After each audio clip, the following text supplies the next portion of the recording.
could be mirrors to each other. It is the absolute knowing that we cannot be the same snowflake. No. You have your world and your unique way of enjoying sweet existence. And I just feel I must say, there's no problem with that. There is absolutely no problem with that for any of us in the world. Although in the West, people think, I've heard people say even, that they could not understand that religion is just about having a set of beliefs that contradict other people's beliefs, and only one of them can be right.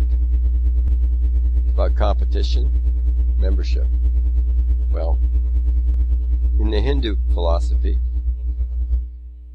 there are many. It's more of a acknowledgement of that we just can't know that much to know what exactly is the absolute truth. So when I say that my reverie is my reverie, in no way meant to, certainly you have something that is uniquely your own. And there is no judging. It's a wonderful thing to feel that way. That other people's beliefs are additive to mine, not subtractive. Anyway, getting back to what I have here as a script, as a writing, and it's a serious question. Now, there's all these ways we come in and out of the universe, and imagine that God creating this over so many billions of years, meticulously, through all of His creatures. And the question I ask, is it God's, yours, mine, anyone's plan that this multi-billion years sweet symphony of consciousness expressing itself as beauteous nature is suddenly,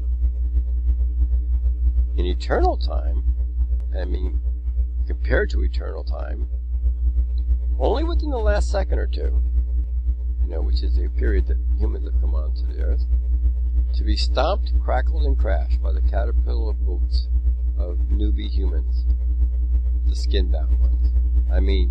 Really skin-bound. As for me, such horrible, catastrophic cacophony of destruction is about as creative and delight-inducing as a slow, wonderfully silent drive through a countryside in late spring, fragrant or aromatic, feelings of gratitude to the all that is, and hearts overflowing in appreciation of the company of such remarkable, loving, and brilliant of friends. So, slowly meandering in fragrant meadows and moisty tart forests, one just regrets the vehicle will have to stop to be charged in a little bit. That's pleasant to me. Maybe it is or isn't to you. But who among us would wish for the ride, the symphony, the song, the journey, the adventure, the whatevers, finale, to be a split second, angry irritation, and all too easy wander off the freeway home, such that before one is even aware of oneself and one's friends, and God's delightful chorus is composed, the ending, 60 miles per hour, 6 friends, the unmovable concrete of an overpass's support, kissing all 6's bloody bags of water, water balloon style erased on the slab, and the percussive sounding to mark the end. Over before you even realize it's begun. But when you, in your awestruck wonder, slow it to the single frames, that sound so hideous, containing so many others within its 1 second elapse. But you hear there are billions. You hear trillions, more, infinite, crashing metal, but within it mixed. Why, that is that hell that some speak about. All those voices crying out in loss, in anger. How have you the right? Why have you robbed? And all creatures that have ever lived here, crying out in pain, all at the same time. Such things, well, not fun. Not, anything. It seems we were even given the warning so that we could all come up with a much better drama, more fun for For all, for every place in consciousness throughout the universe? For the universe has already experienced such a bummer of a symphony, which is now just a red planet. It was much more filled with life, creative divine noises, and manic, wacky, Chaplin-esque movements, sounds, color, laughter. Not fun, that one. Why not a hero's tale instead? No solitary hero, but billions and billions of heroes, showing the universe the story of the impossibly death-defying grasping at life, even as being thrown over the cliff. The solidarity in flesh that we have, as united as in the divine state, grasping single-mindedly a bit of root protruding from the very edge above the abyss. And with mighty, united, happy, joyous, then singing, mighty and strong, pulling up, scraping knees, chins, no matter.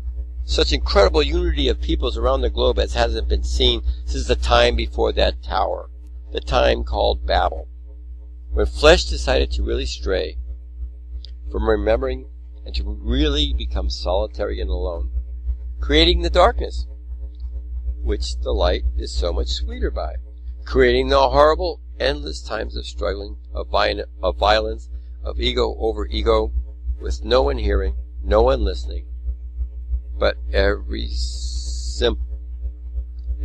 simply babbling out their world, their sounds. The song must be like this, someone might say. It is my song. I am divine. Who the hell are you to sing while I'm composing my next chorus? And so it began, with a blissful knowledge of unity with all that is, turning psychotically into, I am the unity, I am all that is. I am hardly experiencing the flows of consciousness that you are, for I am the only consciousness. How could you be? You don't look like me, yet I am conscious and I am the decider.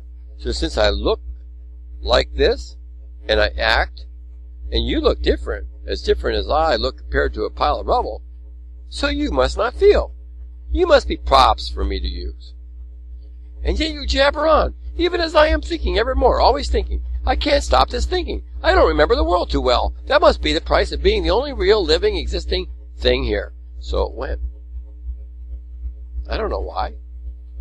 But then there was that thing about it all being about greater wisdom. And perhaps, I think this is a better story than a 1 second sounding of the universe in pain, for nowhere in that universe would there be a being saying, now that was one great species, really so godlike, incredible. They lasted for one whole nanosecond, and then simply slammed their entire species, even taking with them every other of the billions of different kinds of beings that consciousness was tripping around with, on that planet, taking them all with them and checking out by themselves. I don't know if, there's such gods who have southern accents, but I don't know what gods would talk like.